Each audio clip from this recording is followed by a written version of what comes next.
আজ এই অ্যাকোয়ারিয়াম থেকে মাছ তুললাম, মাছগুলো জল পরিষ্কার করবো, তাই মাছগুলো এখানে রাখলাম। এই সে অ্যাঞ্জেল, তারপরে এটা হচ্ছে টাইগার আছে, সবুজ টাইগার, এইগুলো হচ্ছে এটা কি বলে ঘোড়ামি, এটা হচ্ছে রেনবো, এখানে হচ্ছে উইন্ডো, জেব্রা, গাপ্পি আছে, আর এখানে আছে ক্রোকোডাইল, এটা হচ্ছে ক্রোকোডাইল ফিশ, এই একটাই আছে। তা আবার পরিষ্কার করবো, কিছুক্ষণ পর আবার আসছি। কি সঙ্গে যাবে?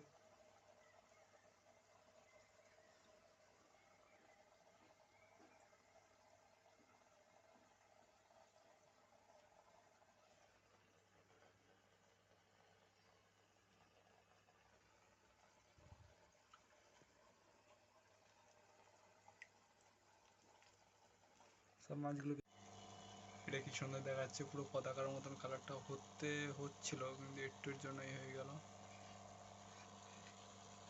সবুজ কালারটা বোঝা যাচ্ছে না। এখানে একলা হয়ে গেল, এর আর একজন মারা গিয়ে এলো।